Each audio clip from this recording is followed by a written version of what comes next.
नमस्कार दोस्तों, कैसे हैं आप। मैं डॉक्टर बी के निरंजन, वरिष्ठ परामर्श चिकित्सक। दोस्तों, आज हम बात करेंगे कि अगर हमारी उम्र 40 से ऊपर हो रही है तो हमें कई बीमारियों का खतरा हो सकता है। और अगर ये बीमारियों का खतरा हो सकता है तो इन बीमारियों से हम कैसे बच सकते हैं या इन बीमारियों का समय रहते हमें कैसे पता चल सकता है, आज दोस्तों इसी पर हम बात करते हैं।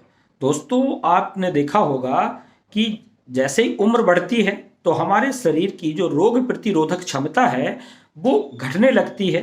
शरीर कमजोर होगा जिससे कई बीमारियों का खतरा बढ़ता है। इसीलिए हमें समय समय पर अपने शरीर की जांच कराते रहना बहुत जरूरी है, क्योंकि अगर जांच होती रहेगी तो हम अवेयर हो सकते हैं, हमें समय से पहले बीमारियों की जानकारी हो सकती है। दोस्तों, आज इसी टॉपिक पर हम बात करेंगे। आप सभी का हमारे चैनल सेहत संवाद विद डॉक्टर निरंजन में हार्दिक स्वागत है। दोस्तों, आपने देखा होगा कि आजकल जो भाग दौड़ भरी जिंदगी के में लोगों के पास खुद के लिए समय नहीं है। महिलाएं घर और परिवार की जिम्मेदारियों की वजह से और पुरुष अपने ऑफिस या कामकाज की वजह से अपने सेहत के लिए टाइम नहीं दे पाते हैं, लापरवाह हो जाते हैं, जिसकी वजह से तमाम तरह की जो है समस्याएं हमारे सामने आने लगती हैं। दोस्तों, कुछ महत्वपूर्ण इन्वेस्टिगेशन है, कुछ जांचें हैं। अगर इनको हम समय से पहले या रूटीन कराते रहेंगे तो हम बहुत सारी बीमारियों से बचे रह सकते हैं। उन्हीं में से दोस्तों, उन्हीं में से महत्वपूर्ण बीमारियां हैं। जैसे सबसे पहले आती है फर्स्ट, डायबिटीज। दोस्तों, डायबिटीज का नाम सुन करके ही एक शरीर में सिरहन सी पैदा हो जाती है। आज की तारीख में अगर हम कहें तो भारत डायबिटीज का एक हब बनते जा रहा है। कोई भी एज हो, यंग एज हो, मिडिल एज हो, ओल्ड एज हो, या यहाँ तक कि चाइल्डों में भी आपने देखा होगा कि लोग डायबिटीज से पीड़ित हो रहे हैं। डायबिटीज पर एक कभी पूरा टॉपिक कवर करेंगे कि डायबिटीज कितने तरह की होती है, क्या क्या इसके सिम्टम्स होते हैं जो हमें दिखाई देते हैं। दोस्तों, हम बात करते हैं डायबिटीज के लक्षण ना दिख रहे हों तो भी, या परिवार में पहले से किसी को कभी मधुमेह की समस्या ना हुई हो, लेकिन यदि आप 40 साल की उम्र क्रॉस कर चुके हैं तो आपको अपनी डायबिटीज को रूटीन में चेक करा लेते रहना चाहिए, जिससे कि अवेयर हो सके। डायबिटीज हमारी दो तरह से जांच होती है, जिसको एक हम जो है खाली पेट फास्टिंग में, और एक खाना खाने के 2 घंटे के बाद, जिसको हम पीपी बोलते हैं।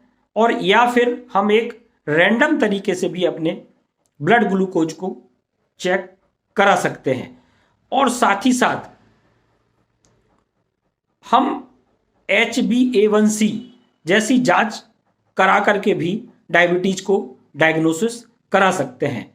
तो दोस्तों, अगर डायबिटीज का टाइम पर आप जांच कराएंगे तो हमें समय से पहले अवेयर हो सकते हैं और हम इसका बचाव करके या इसका प्रॉपर ट्रीटमेंट लेकर के इस रोग को कंट्रोल कर सकते हैं।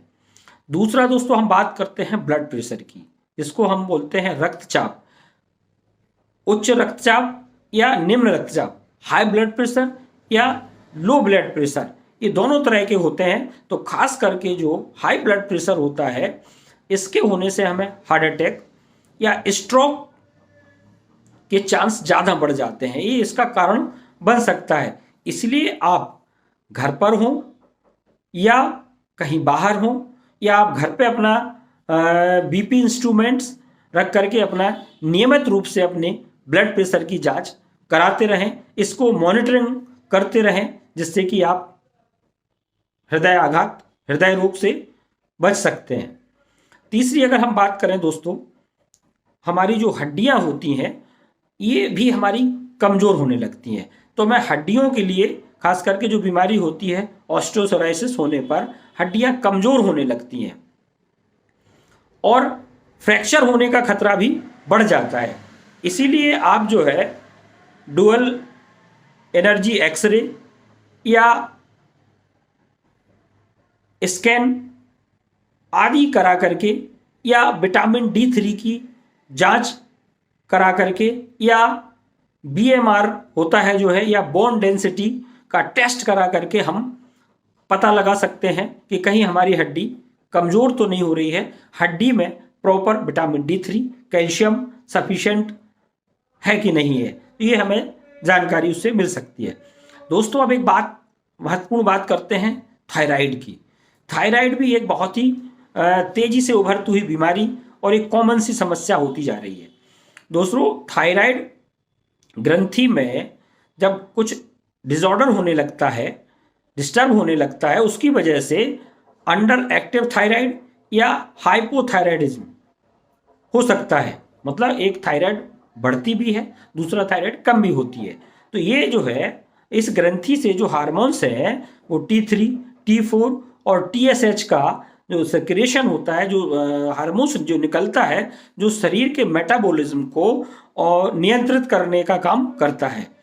इसमें भी दोस्तों थायराइड में कई तरह के शारीरिक परिवर्तन हमारे शरीर में आने लगते हैं। तो अगर हम समय से थायराइड प्रोफाइल की जांच करा लेते हैं, T3, T4, TSH की जांच करा लेते हैं हार्मोन की, तो ये हमें समय रहते जानकारी हो जाती है और उसका हम प्रॉपर इलाज ले सकते हैं।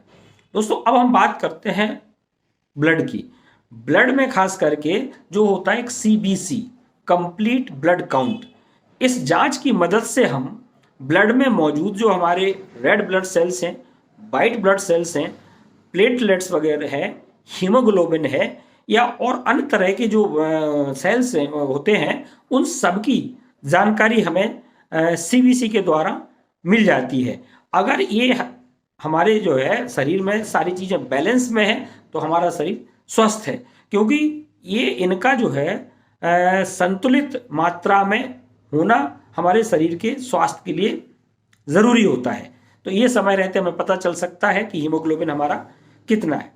अब दोस्तों हम बात करते हैं दो महत्वपूर्ण ऑर्गन्स हैं, लीवर और किडनी।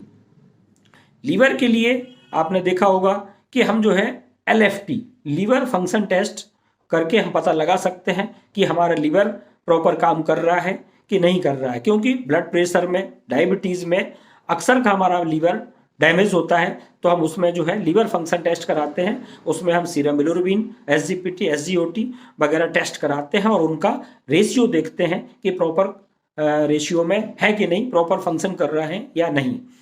अगला आता है हमारा LFT के बाद KFT, मतलब किडनी फंक्शन टेस्ट। इसमें आपने देखा होगा कि क्रेटिनाइन वगैरह है, ब्लड यूरिया है, यूरिक एसिड है, इन सब की जांच हम कराते हैं और बॉडी में इनका बैलेंस देखते हैं कि क्रेटिनाइन प्रॉपर हमारा बॉडी में रेशियो में है कि नहीं है। क्योंकि अगर क्रेटिनाइन या ब्लड यूरिया या यूरिक एसिड या सोडियम या पोटेशियम वगैरह अगर कुछ जो है ये डिसबैलेंस हो रहे हैं, तो ये कहीं ना कहीं हमारी किडनी की डैमेज करने की ओर इंडिकेट होता है। तो ये हमें जानकारी इससे मिल सकती है। अब दोस्तों हम महत्वपूर्ण बात करते हैं विटामिन्स की। विटामिन्स में भी खास करके विटामिन B12 की जांच और आँखों की जांच भी हमें रूटीन रूप में कराते रहना चाहिए। दोस्तों शरीर में विटामिन B12 की कमी बहुत खतरनाक साबित होती है। दोस्तों हमने एक विटामिन B12 पे एक पिछला वीडियो भी बनाया है, अगर आप चाहें तो उसको देख सकते हैं कि विटामिन B12 की कमी से क्या क्या हमारे शरीर में दिक्कतें हो सकती हैं, क्या क्या प्रॉब्लम्स आ सकती हैं और उसको हम कैसे पूरा कर सकते हैं। वो सारी चीज़ें उस हमारे वीडियो में आपको मिल जाएंगी। तो इसकी कमी से जो हमारी नसों में पेन होना, सुन्नपन होना, बॉडी में थकान सा होना, सिर में दर्द होना, चिड़चिड़ापन होना आदि तमाम तरह की दिक्कतें विटामिन B12 की कमी की वजह से होने लगती हैं। और साथ ही हमें नियमित रूप से अपनी आँखों की भी जांच कराते रहना चाहिए, जिससे समय रहते हमें, जैसे मोतियाबिंद है, ग्लूकोमा है, मैक्युलर डिजनरेशन है, ये आदि बीमारियां, ये उम्र से जो संबंधित समस्याएं होती हैं वो हमें समय रहते पता चल सकती हैं और उनका हम प्रॉपर इलाज करा सकते हैं। दोस्तों आपने देखा होगा कि जो दिल की धड़कन के लिए भी हम एक लिपिड प्रोफाइल टेस्ट करा करके आप दिल के रोग और स्ट्रोक के जोखिम को कम कर सकते हैं। इस जांच से हमें कोलेस्ट्रॉल प्रोफाइल जो होता है, लिपिड प्रोफाइल जिसको बोलते हैं, लिपिड प्रोफाइल टेस्ट करा लेना चाहिए। उसमें हमारा टोटल कोलेस्ट्रॉल है, एचडीएल है, एलडीएल है, बीडीएल है, ट्राइग्लिसराइड है, आदि का पूरा एवरेज और उसका जो पता हमें इस जांच से पता चल जाता है।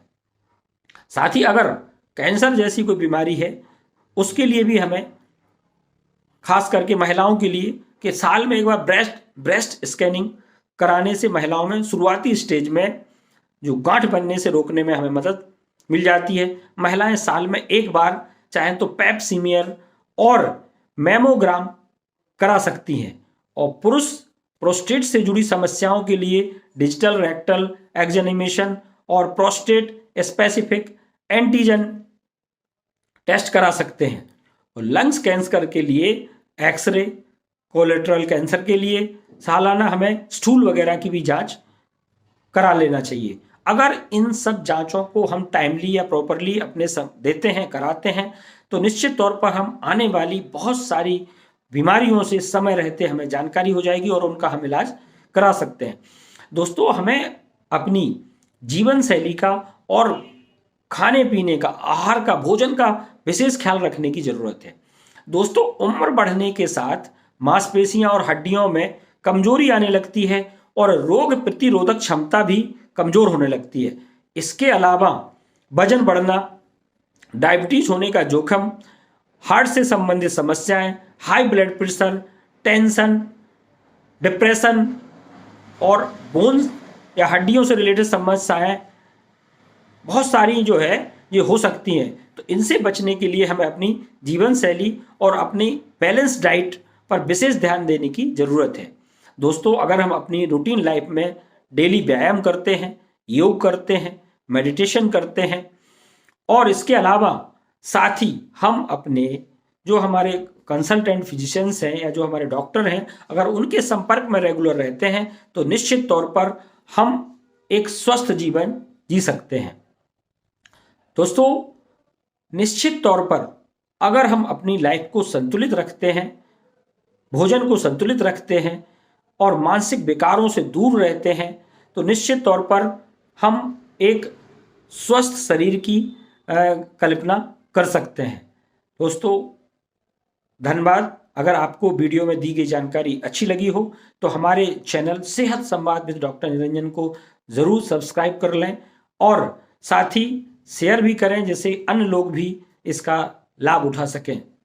जय हिंद।